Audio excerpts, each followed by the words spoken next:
El descubrimiento de los rayos X en 1895 abrió el camino a una visualización del interior del cuerpo, lo cual parecía casi un milagro. En 1913, el cirujano alemán Albert Salomon fue el primero en detectar el cáncer de mama utilizando los rayos X, pero su uso clínico no estaba establecido para la época. En 1927, el cirujano alemán Otto Kleinschmidt publicó un informe en el que se describía la primera mamografía auténtica del mundo. Durante los años 1930 y 1940, la aparición de la ductografía o galactografía mejoró la visualización de los conductos galactóforos. Fue entre 1930 y 1950 cuando los doctores Warren Jacob de Filadelfia y el radiólogo Raúl Leborgne de Uruguay defendieron ampliamente la mamografía como auxiliar de la exploración física para el diagnóstico del cáncer de mama. La amplia aceptación de la mamografía como herramienta de cribado puede atribuirse al trabajo del Dr. Robert Egan a finales de los años 1950. Egan es conocido como el padre de la mamografía moderna. En el año 1963, el Dr. Richard Gold demostró con éxito la localización mediante aguja de lesiones no palpables y visibles en la mamografía.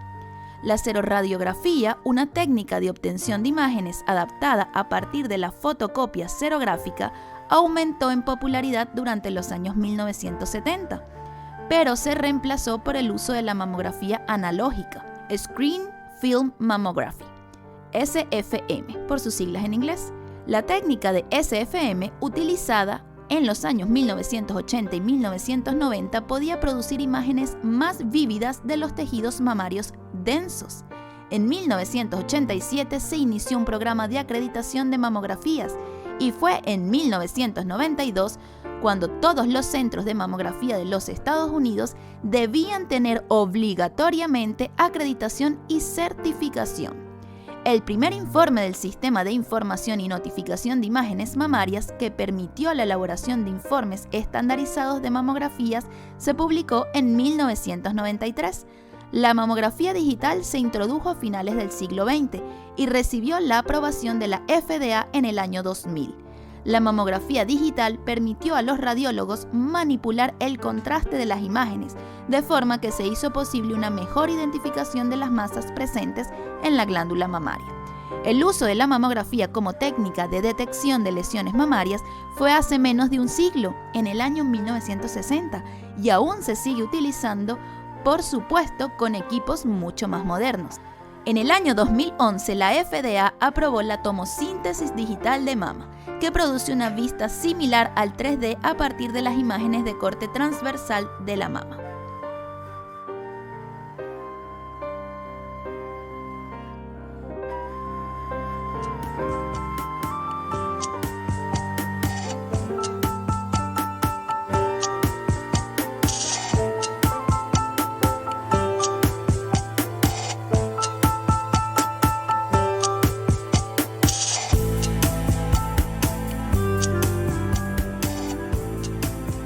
Citología, Ciencia y Arte Podcast, un espacio donde abordamos temas de salud de manera amena y amigable, haciéndote ver la ciencia médica de forma entretenida.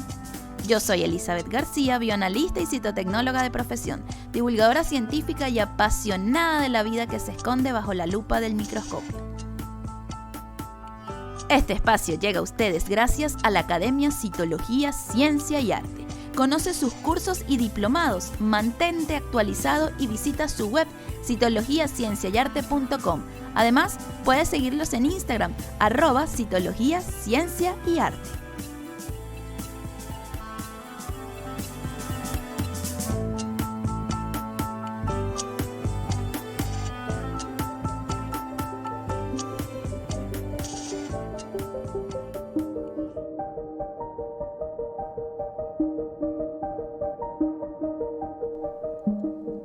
Hola, buenos días, tardes o noches, espero se encuentren súper bien. Bienvenidos a un nuevo episodio de nuestro podcast y en esta oportunidad, como ya pudieron ver, les hablaré sobre patologías mamarias, algunos mitos en torno al cáncer de mama, pero también abordaremos otros temas relacionados con patologías mamarias e incluso patologías mamarias en el hombre, que muy pocas veces se hace mención de esto. Generalmente cuando hablamos de cáncer de mama, cuando se hacen las campañas durante el mes de octubre por la lucha contra el cáncer de mama, siempre se suele enfocar hacia las mujeres, pero no debemos olvidar que los hombres también pueden padecer cáncer de mama. Entonces aquí hablaremos de algunas patologías que no necesariamente son cáncer de la glándula mamaria, por supuesto, pero también vamos a hablar de algunos mitos que hay alrededor de esta enfermedad.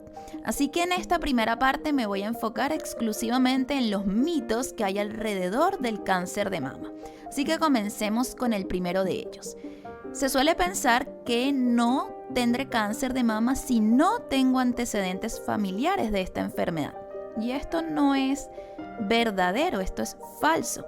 La mayoría de las personas con diagnósticos de cáncer de mama no tienen antecedentes familiares de la enfermedad. Muchas personas piensan que el cáncer de mama es una enfermedad hereditaria.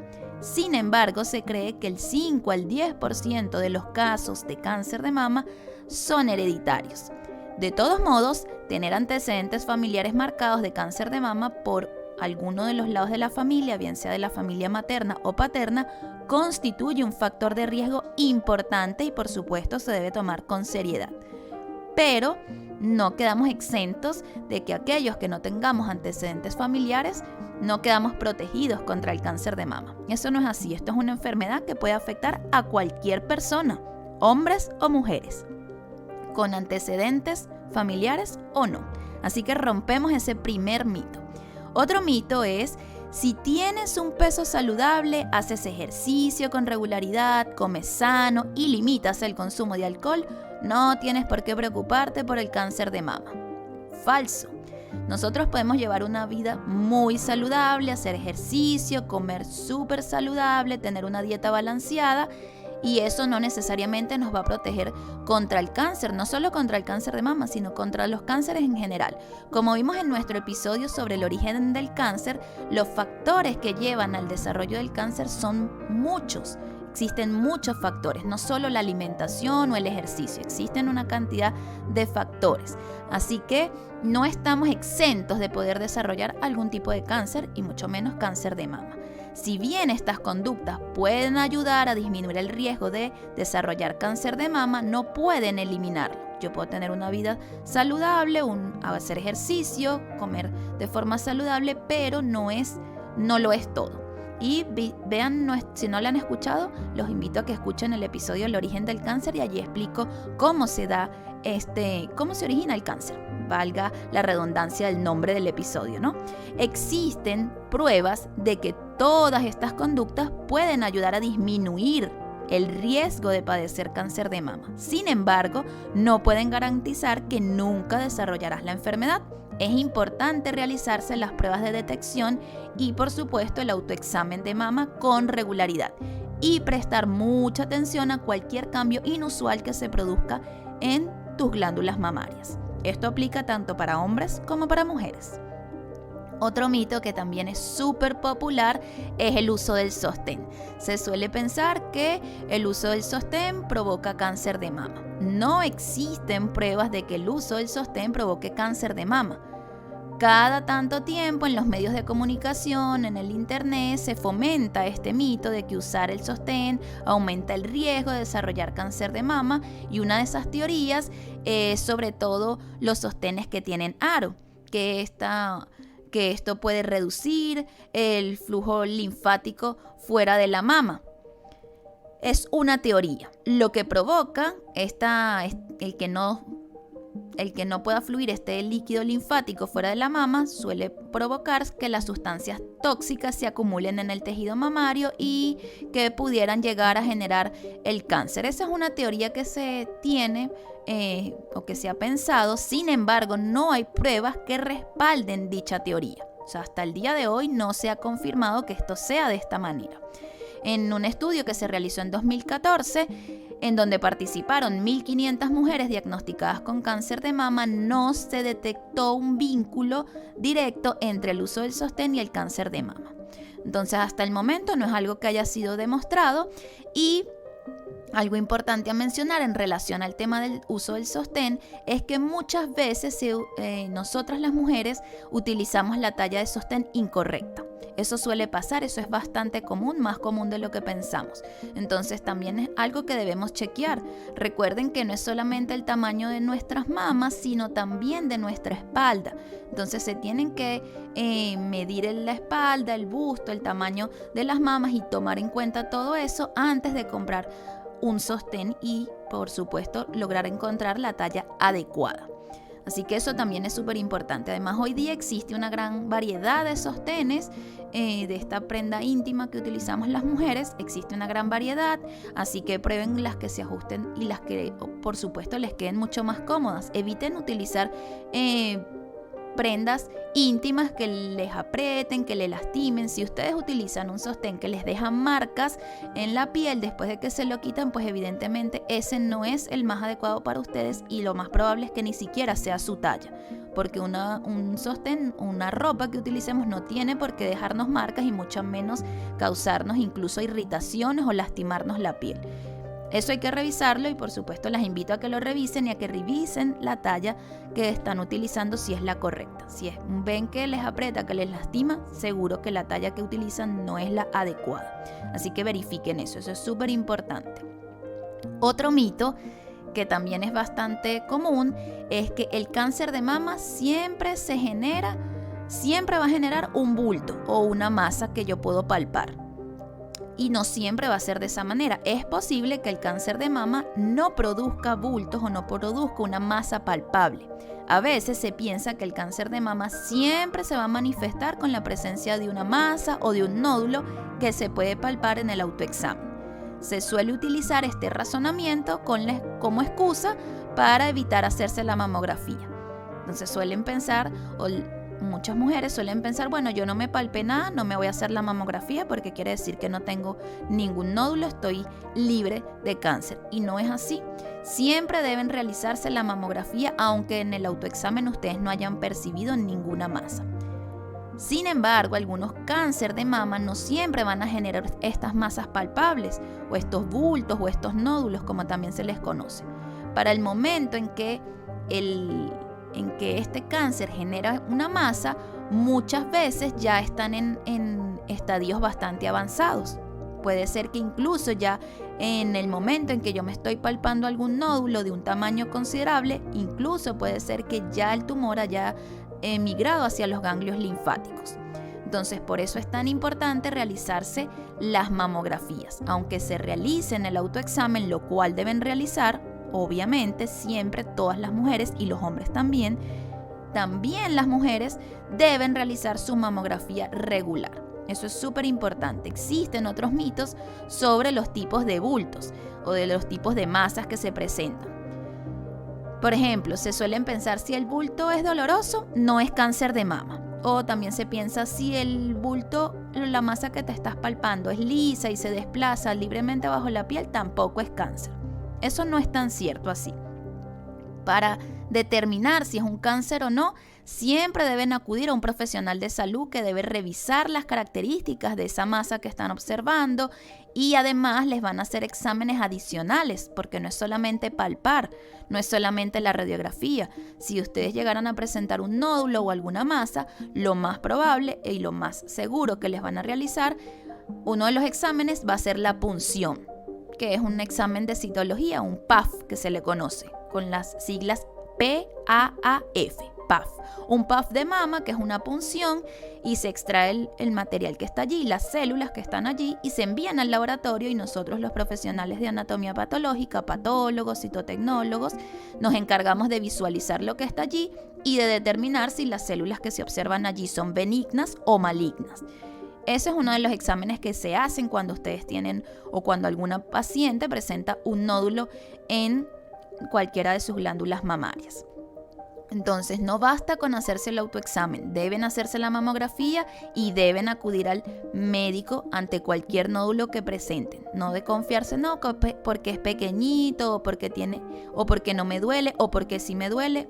No se confíen, siempre deben ir al médico y el médico es el profesional que les va a indicar, obviamente, junto con todos los profesionales de salud, los exámenes que deben realizarse para determinar si efectivamente es un cáncer o no. Otro mito bastante común: el cáncer de mama detectado en un estadio temprano pocas veces vuelve a aparecer. Incluso en el caso del cáncer de mama que se detecta a un estadio temprano, siempre existe el riesgo de que la enfermedad vuelva a aparecer. Muchas personas creen que el cáncer de mama en un estadio temprano no se desplazó más allá de las mamas, no salió de los ganglios. Eso es lo que quiere decir un estadio temprano. Y se piensa que como no se desplazó más allá de las glándulas mamarias, no llegó a los ganglios linfáticos, entonces las probabilidades de que vuelva a aparecer son nulas. Eso no es totalmente cierto. Aunque la mayoría de las personas diagnosticadas con un cáncer de mama en un estadio temprano no experimentan una recurrencia, que eso es a lo que nos referimos con que el tumor vuelva a aparecer, el riesgo nunca va a dejar de existir. Siempre va a existir el riesgo de que vuelva a aparecer el tumor. Otro mito relacionado con esto es que se piensa que si el cáncer de mama no reaparece dentro de los primeros 5 años, después de haberse realizado los tratamientos y después de haber eliminado estas células cancerígenas, entonces nunca más va a aparecer. Eso tampoco es cierto. Lo que sí es verdad es que hay mayor recurrencia dentro de los primeros 2 a 5 años, pero siempre va a existir el riesgo de que pueda volver a aparecer 10, 15, 20 años después. Entonces no es algo seguro. Así que no se descuiden. Si ya llegaron a tener un episodio de cáncer, ya fue tratado y ya están sanas, no se descuiden. Tienen que mantener sus controles porque el tumor pudiera aparecer. Quizás nunca vuelva a aparecer y esperemos que sea así, que nunca vuelva a aparecer, pero no se descuiden. Otro mito: el cáncer de mama suele aparecer en mujeres de edad media y edad avanzada. Se suele pensar que no, esto es una enfermedad que les va a dar a las mujeres después de los 40 años, 50 años en adelante. Y tampoco es tan cierto así. Ciertamente la mayoría de los casos se dan en mujeres de edad avanzada, pero no solo en las mujeres de esta edad.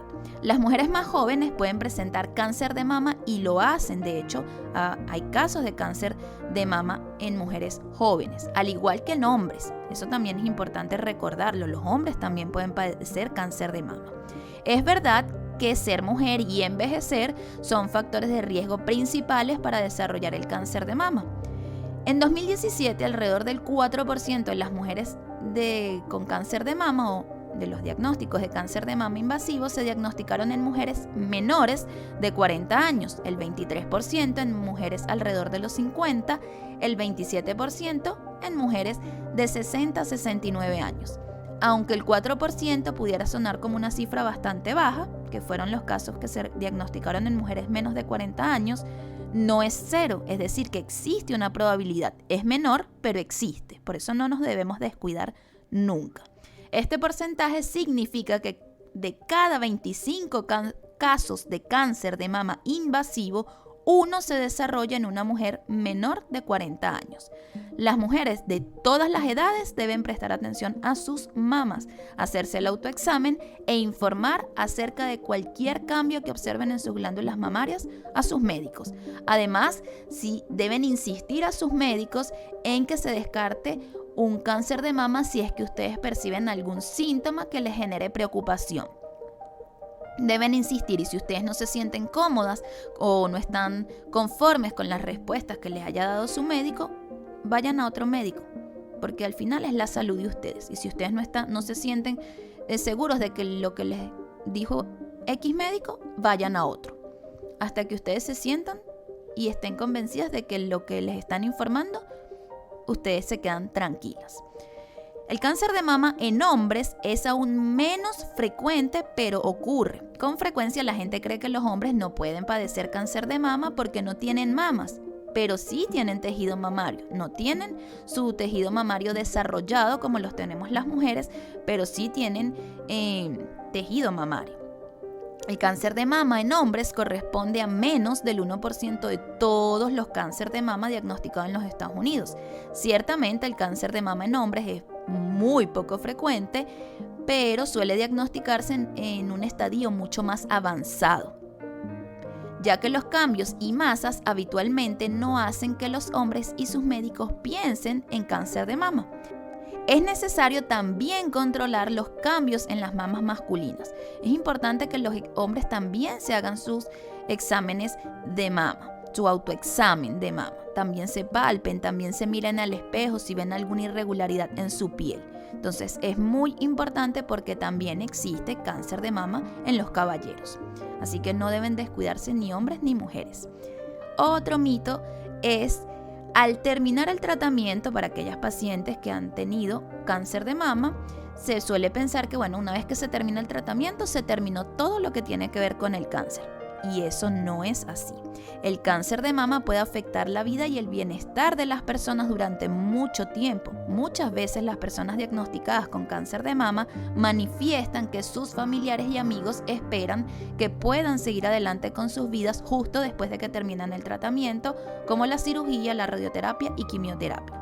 Sin embargo, las terapias dirigidas como el Herceptin pueden continuar durante un año más. Las terapias hormonales como el tamoxifeno y los inhibidores de la aromatasa duran con frecuencia hasta 10 años. Además, si una mujer decide reconstruir sus mamas, inicia un proceso que incluye una serie de cirugías que pueden tomar varios meses. Luego de terminar los tratamientos principales, las personas pueden experimentar efectos secundarios a largo plazo. Algunos de ellos son de índole física, como dolor, rigidez, fatiga, cambios en la piel, neuropatías como hormigueo, adormecimiento de las manos y los pies, síntomas menopáusicos. Otros síntomas dependen, otros efectos secundarios van a depender también del tipo de tratamiento y cómo haya sido administrado este. También existen efectos secundarios a nivel mental y emocional. Pueden llegar a generar ansiedad, miedo a la recurrencia, que es bastante común, y cambios en las relaciones con las personas, con sus seres más allegados. Entonces no es como que se termina, ya cumplí el tratamiento, ya me detectaron que no hay una célula maligna y se acabó, esto llegó hasta aquí. No, es todas unas consecuencias que obviamente va a dejar esta enfermedad. Otro mito es que, y este también lo he escuchado bastante, que tener los pechos pequeños ayuda a ser menos propensas a desarrollar cáncer de mama. Totalmente falso, no tiene nada que ver el tamaño de los senos con la probabilidad de desarrollar o no cáncer de mama. No existe ningún vínculo de una cosa con la otra. Otro mito bastante frecuente es que tener hijos y amamantarlos es una protección segura contra el cáncer de mama. Muchas mujeres piensan, yo tuve hijos y además los amamanté por largo periodo de tiempo y yo estoy súper protegida, a mí no me va a dar cáncer de mama. Falso, eso no es así. Es cierto, ciertamente, tener hijos y amamantarlos antes de los 30 años reduce el riesgo, pero no es una garantía contra el cáncer de mama. Igual existe una probabilidad de desarrollar cáncer de mama. Así que no existe realmente algo que nos proteja, por lo menos hasta el día de hoy, algo que yo pueda asegurar, no, a mí nunca me va a dar cáncer de mama por X razón. Eso no existe hasta el momento, hasta el año 2023, eso no existe. Todos estamos propensos a desarrollar cáncer de mama, hombres y mujeres. Y hasta aquí llegamos con los mitos, pero no se vayan, que en la segunda parte les hablaré de otras patologías de la glándula mamaria, de patologías benignas y otros temas. Así que no se vayan, nos vemos en la segunda parte.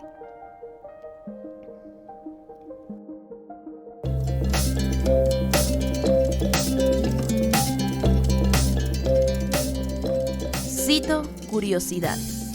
El cáncer de mama se encuentra más frecuente en las mujeres, pero en los hombres también pueden padecerlo. Cerca del 1 de cada 100 casos de cáncer de mama en los Estados Unidos se diagnostica en un hombre. Los tipos de cáncer de mama más comunes en los hombres son el carcinoma ductal infiltrante y el carcinoma ductal in situ. Los síntomas más comunes de cáncer de mama en los hombres van a ser la presencia de una masa o inflamación de la mama, piel de la mama escamosa o enrojecida, irritación o hundimientos en la piel de la mama, secreciones por el pezón, hundimiento del pezón o dolor en la zona. Estos síntomas pueden presentarse con otras afecciones que no necesariamente son cáncer. Si llegaran a tener alguno de estos síntomas o algún cambio en sus mamas, deben consultar inmediatamente con su médico.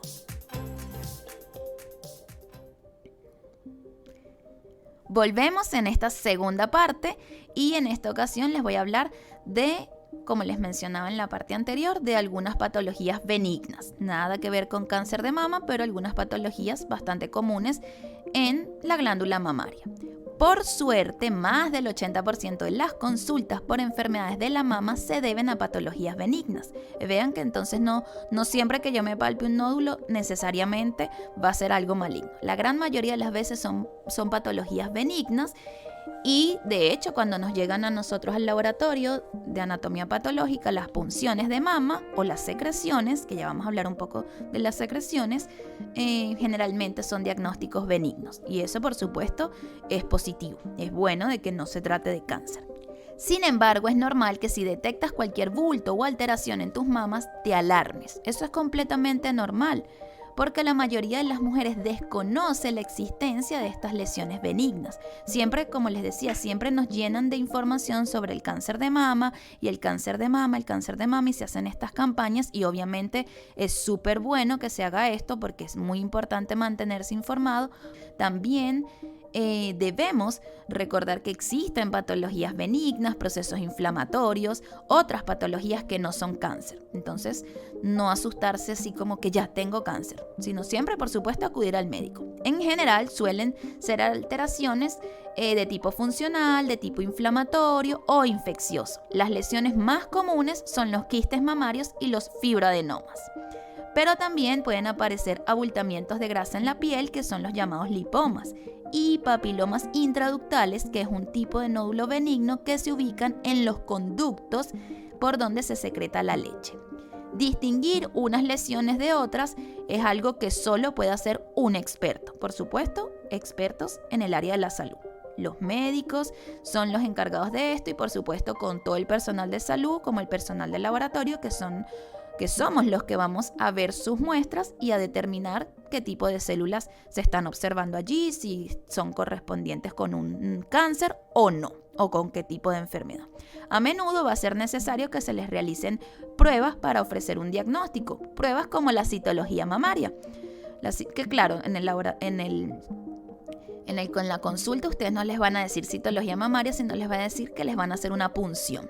Pero eso es una muestra de citología que nos va a llegar a nosotros al laboratorio y nosotros vamos a determinar qué tipo de células hay allí y si lo que está allí es benigno o maligno, y el clínico, es decir, el médico, va a poder llegar a una conclusión diagnóstica y comunicárselo, por supuesto, a sus pacientes. Obviamente va a hacer otros exámenes también, como ecos mamarios, las mamografías. El médico nunca se va a quedar con el examen físico. Siempre para emitir un diagnóstico, el médico va a requerir a otros exámenes, bien sean exámenes por imágenes, como son los ecos y las mamografías, o exámenes de laboratorio, como también pudieran ser exámenes de sangre y las mismas punciones que les van a hacer a los nódulos.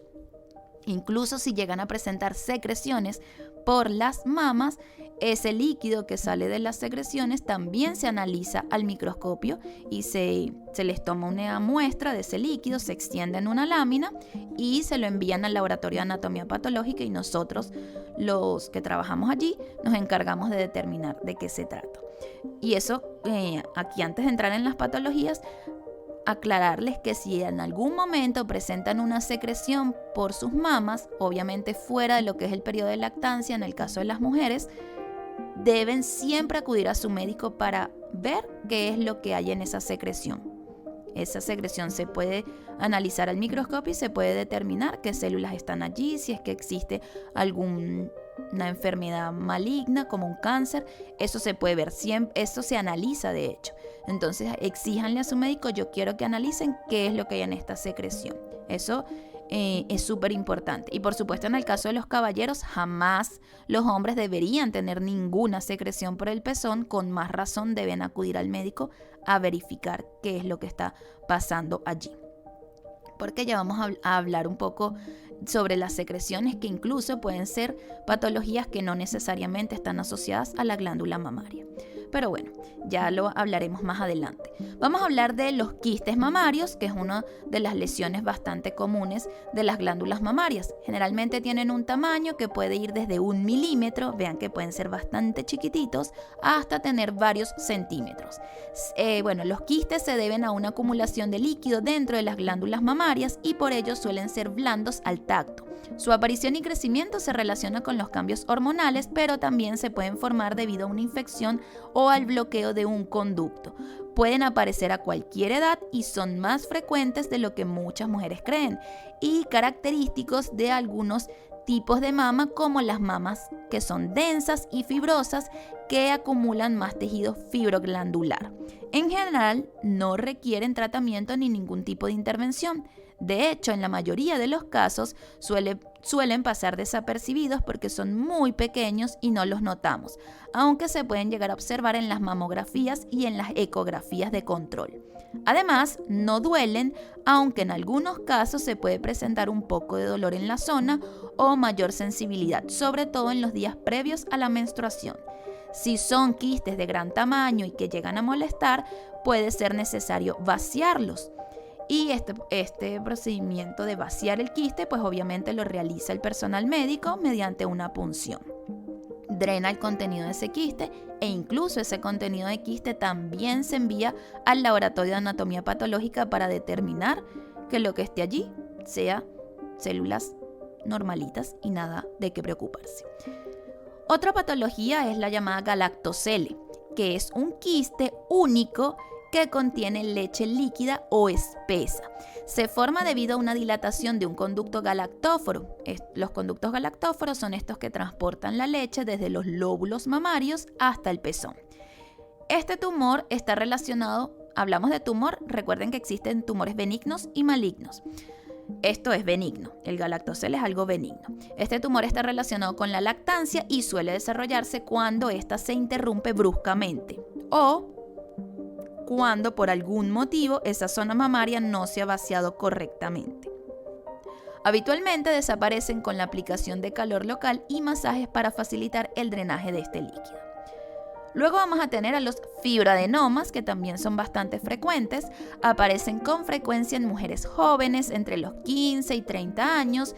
Son estructuras algo más compactas y consistentes, ya que se deben a la acumulación de un tejido fibroso y glandular. Son un poco más sólidos. Algo importante es que en pacientes que son menores de 20 años, en mujeres bastante jóvenes, estos fibroadenomas pueden llegar a tener tamaños bastante alarmantes, pueden ser gigantes y son los que conocemos como fibroadenomas gigantojuveniles porque se suelen presentar en pacientes entre los 15 y 20 años. Pueden llegar a tener nódulos bastante grandes en tamaño y obviamente pues es impresionante y obviamente va a preocupar a la paciente, pero generalmente son fibroadenomas cuando se presentan a estas edades. Por supuesto, deben acudir al médico para determinar que se trate efectivamente de un fibroadenoma y decidir qué conducta tomar. Al tocar estos nódulos, son nódulos que se mueven como los quistes y que tienen límites definidos. Se les realiza el PAF, que es esta punción que yo les mencionaba, para determinar que efectivamente se trata de un fibroadenoma. A veces pueden provocar molestias justo antes de la menstruación por la congestión mamaria durante esta fase del ciclo. El dolor que se puede tratar con analgésicos y antiinflamatorios y si no son muy grandes y no causan molestias, no se suelen intervenir, pero si llegan a ser muy grandes, que a veces crecen bastante rápido y molestan, pueden llegarse a extirpar mediante cirugía. Por eso va a depender del tamaño del nódulo y por supuesto de lo que la paciente también decida con su médico. Otra patología son los lipomas. Los lipomas son bultos de grasa que crecen lentamente y en general se localizan entre la piel y la capa muscular oculta. En general no provocan dolor y se mueven con facilidad al presionarlos. La causa de su aparición realmente se desconoce, aunque se cree que hay un componente genético porque es bastante habitual que se den casos en donde existen varios miembros de la familia que también han presentado lipomas. Pueden aparecer a cualquier edad, aunque suelen ser mucho más frecuentes en pacientes entre los 40 y 60 años de edad. Pueden aparecer, por supuesto, en hombres y en mujeres.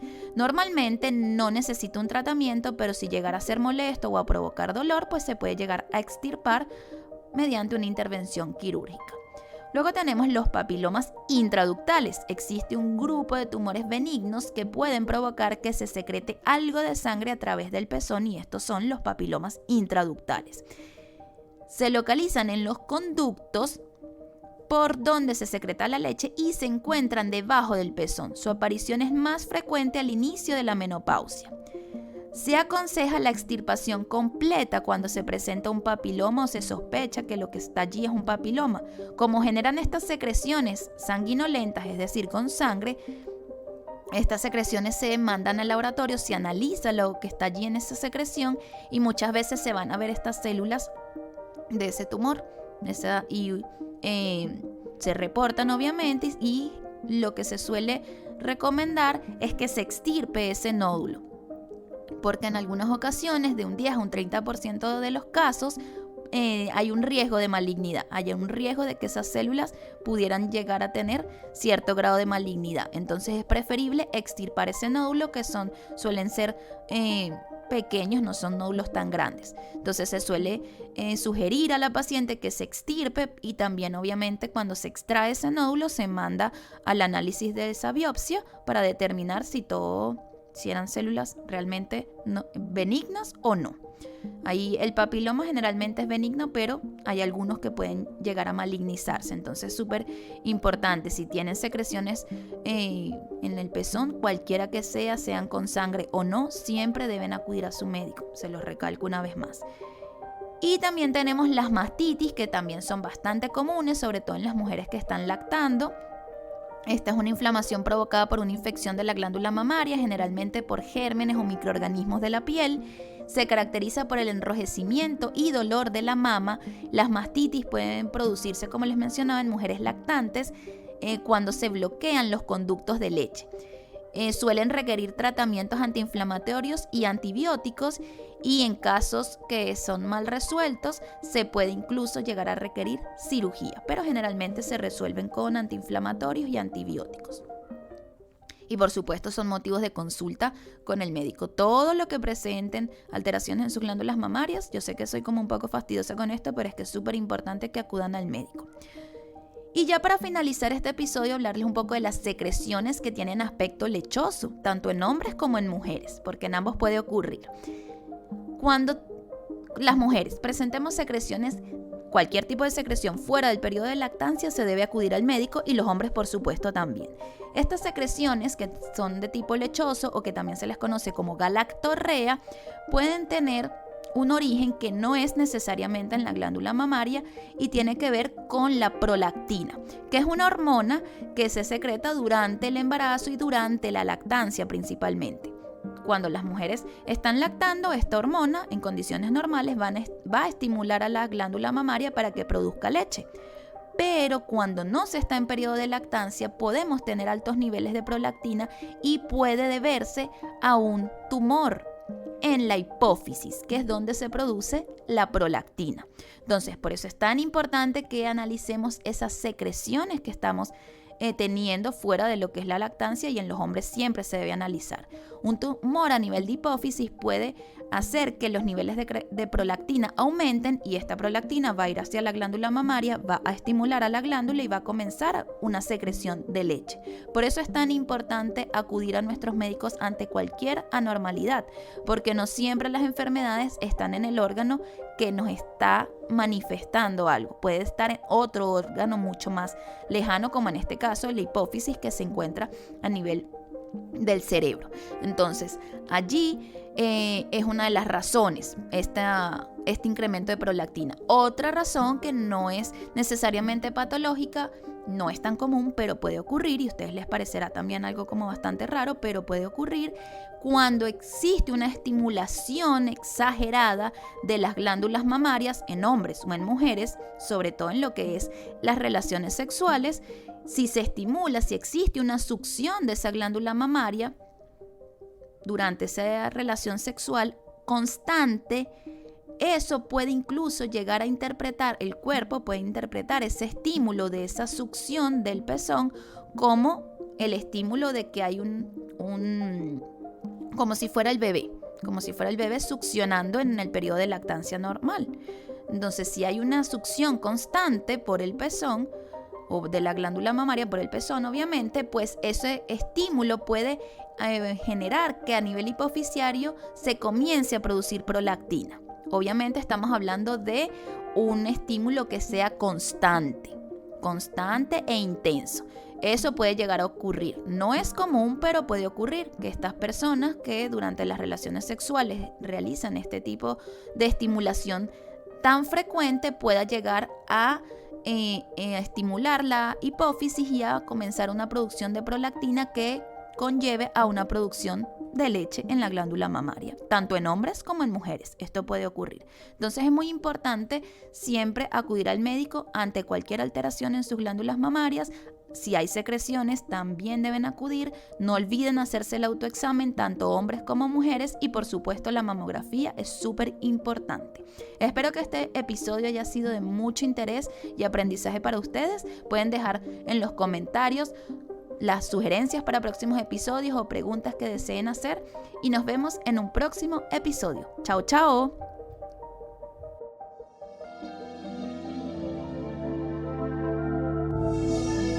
La evolución continúa y la ciencia avanza.